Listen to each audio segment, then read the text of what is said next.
This month we're going to be doing an applique block again. In your kit, there is cream for the background. There is a long, thin green strip, and that has already been cut on the bias for you. There's another green strip. That is for the leaves. Oh, the bias strip is for the vine. There is a red polka dotted strip, and that's for the berries. There's a black piece that is for the bird. If you want to, you can use the same fabric for the wing, but I did put another black in the kit so that you can have some contrast. And finally, there is the yellow for the beak. I showed you a few months ago how to make bias strips using the bias tape maker. This month I thought I would show you a set of bias bars. The nice thing about the bias bars is it comes with several sizes in it. The bias tape maker is still my favorite method, but some people prefer this one, so I figured you should know about it.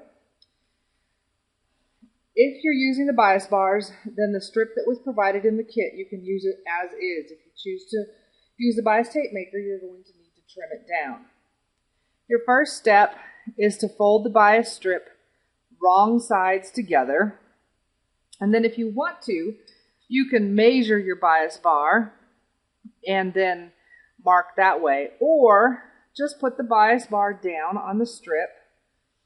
You're going to want the tube that we're making to be just a little bit bigger. So you need to find something that will show when you mark so you can see the stitch. I'm actually using kind of a reddish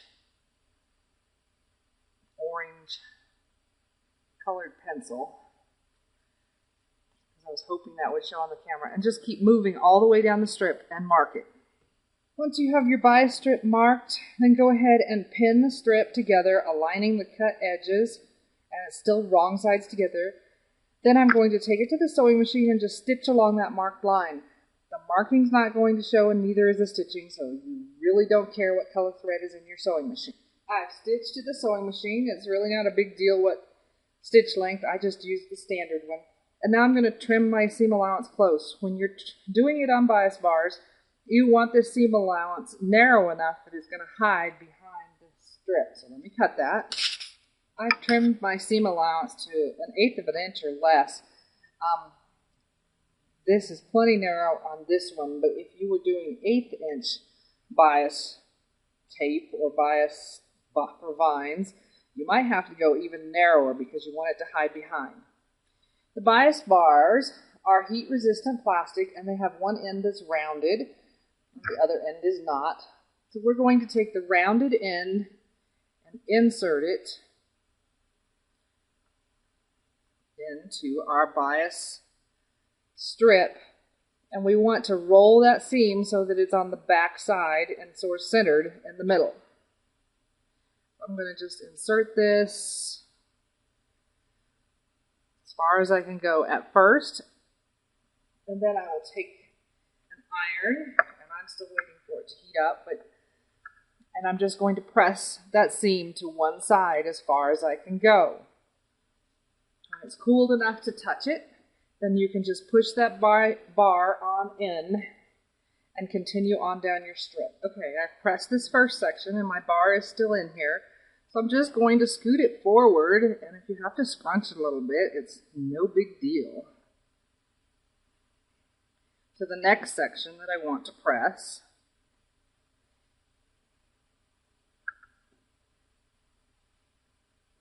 I continue pressing, just make sure that the seam stays on the back side. If it doesn't stay exactly centered, it is not the end of the world. And probably not a bad idea to flip it over and press on the other side. Slide it forward again. We're going to keep going until the bar comes out the other end.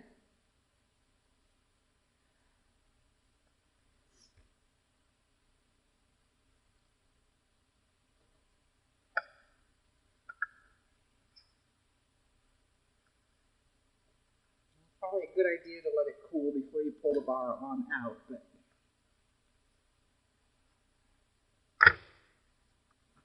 So now I have a bias strip that I can pin to my background.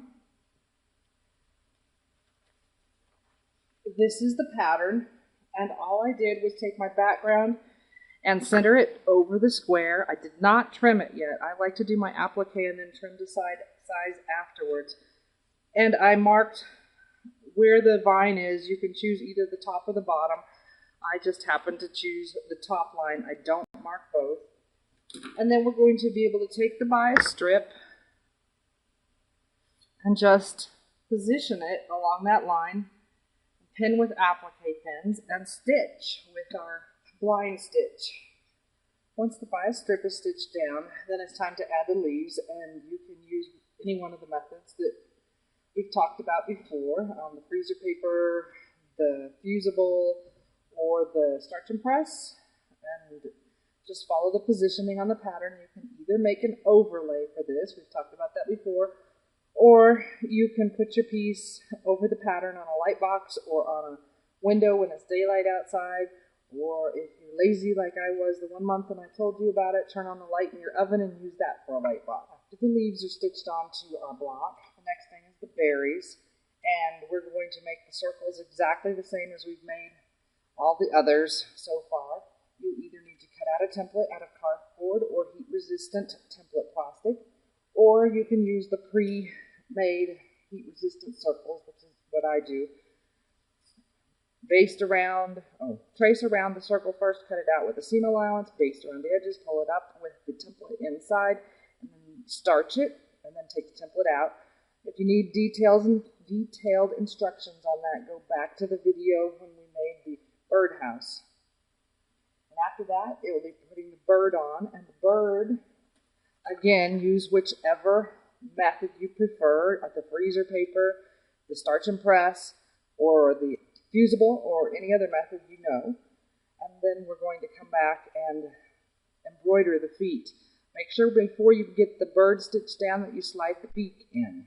I have everything appliqued on my block now, and my last step is to embroider his feet on. I'm going to do that with a outline stitch or stem stitch, and I will show you that, probably not on the project because I want you to be able to see. And I'm also going to do a French knot eye. Just wanted to show you real quick how I folded the beak. You could certainly do it with starch and press around a template, and she tells you one way in the pattern how to do it. But this is what I did. I took one corner of the yellow square and folded it back so I had a yellow finished edge here. I painted a little bit of sizing on there, or starch, so that I had a nice crisp edge. Then I folded this side so I had an angle, again a little bit of starch or sizing, so I had a nice crisp edge. And then I took the last edge in and folded it over, also sprayed starch or sizing. And then I just cut out the extra bulk here, so I cut off like a seam allowance here, and then under here a seam allowance here, and then I just slid it under the bird where I wanted it. So that's kind of what the front would look like, and I made sure it was going to fit and cut off my excess back here. So there's quite a bit still under the bird, and then just stitch it down.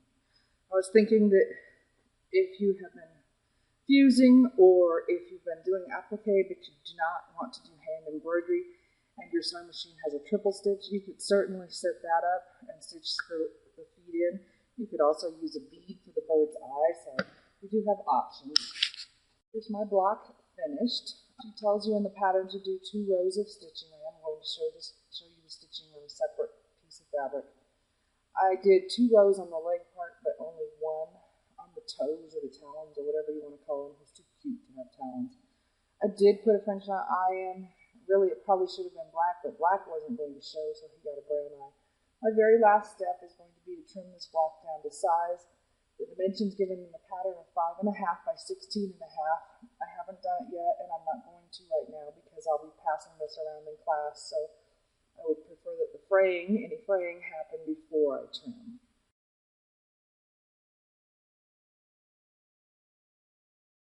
Before we start embroidering the feet on the bird, let's talk a little bit about our tools. Embroidery floss does actually have a nap, so if you've ever been embroidering and have found that the floss is fighting you to go through the fabric, it may be that it's going the wrong way through the needle. When you buy floss, there's one end that's going to pull easier than the other out from the skein. So that is where you're pulling from. That is what you're going to want to thread through the needle. You pull it to whatever length you want. Don't go too long or you'll have issues with it knotting up, and cut it. Now, I pull my strands of floss from here one at a time. This pattern called for 3 strands, so I'm going to separate it. Here's 1.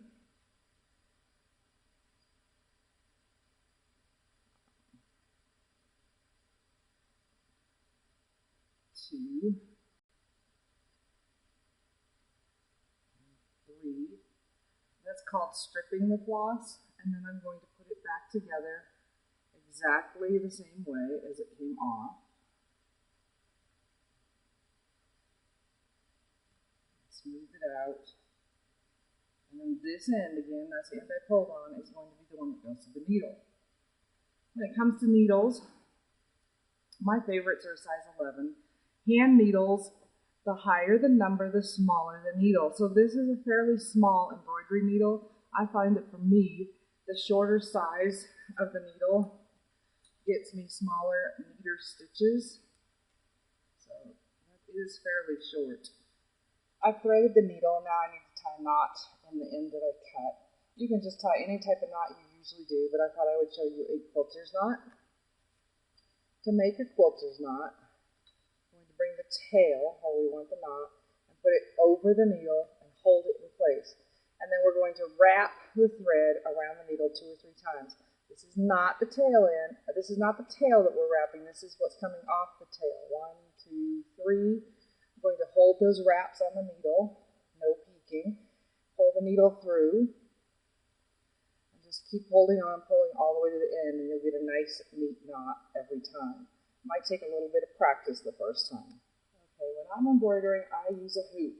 It is not absolutely necessary to use a hoop, and this hoop just happens to be my favorite. It's quick and easy to put it on. I have marked a foot, and I probably put it a little close to the edge of the fabric for our demo, but that's the way it is. My fabric is hooped, so she tells you in the pattern to do a stem stitch and to do several rows. I found that going up or down the leg and then back up again was plenty, so 2 rows right next to each other, and then I only did 1 row on the toes. So to make a stem stitch, I'm going to come up where I want my line to start, and I actually slid the needle in under the bird's body. Once I have the needle up, then I'm going to go forward with the needle, go down on the line, and come back up towards where I first came up. You can either go all the way back to your original hole or just part way. When you're doing the stem stitch, you need to decide whether your thread's going to be above or below the needle while you're stitching. It doesn't matter which, but you need to be consistent. So I'm just going down, finally on the line, coming back up near the end of my line now, not where the needle came up. That was just the first stitch.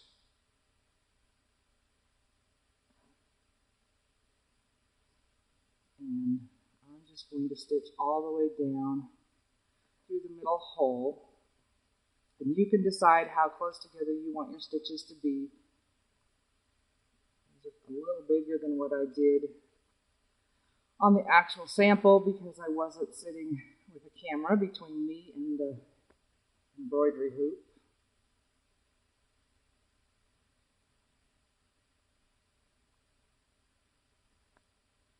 Down.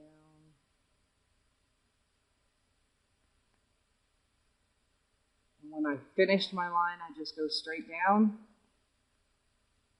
Okay, so now I'm ready to move on to another toe. And I did just jump with the thread. The fabric in your kit is a little bit darker than this white, so you shouldn't be seeing jump stitches. And then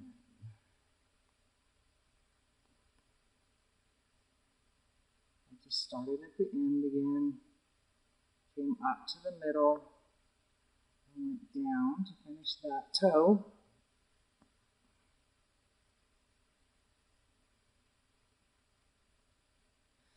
the stem stitch, I'm right-handed, and I work from left to right. That is different from how I work some other stitches.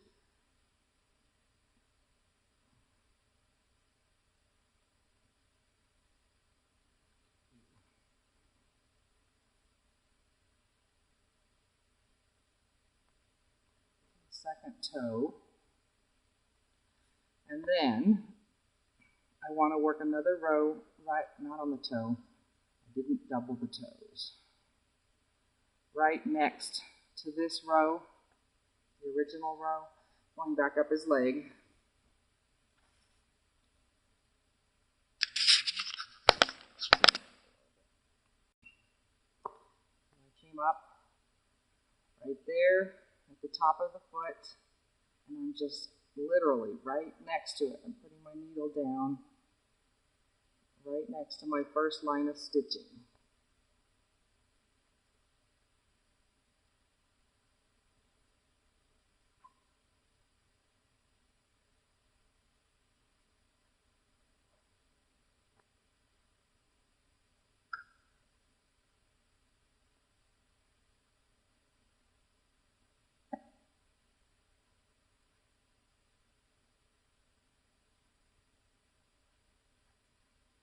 So that makes his leg heavier, and I don't think I would want his toes that heavy. When I'm done, I'm going to take the needle down, and I actually did it behind the applique.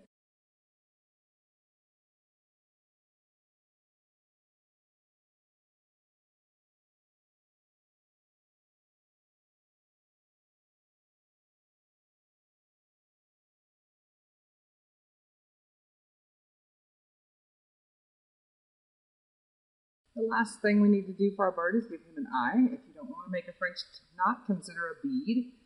With a French knot, we are going to come up in the fabric wherever we want our knot to be. And then down near where we came up, we're going to wrap the thread around the needle 1 to 3 times. If you want a bigger French knot than what you get with 3 wraps, then add more strands of floss. If you go more than 3, then your French knots tend to tip over. Okay, now we're going to take the needle back down right next to where we came up. You don't want to go in exactly the same hole, because if you do, it's very likely you'll pull your French knot through to the back. I'm still holding on to the thread over here. I want to keep it taut as long as I possibly can. You can't hold it so tight that you can't pull your needle through. So I'm still holding on right till the last minute, and then I let go. And that gives me a nice, neat French knot. Now, our sample has applique over the top, so you're going to be able to go to the back and make a knot fairly easily without it showing on the front. It'll be a little bit harder to do on this because I don't have anything over the top of it. So they might take a little bit of practice as well. So maybe on a scrap piece of fabric, you want to practice these stitches before you try them. Again, if you do not want to do the embroidery, consider a triple stitch on your sewing machine. You could always draw them in with a permanent marker, a bead for the eye, or anything else you come up with.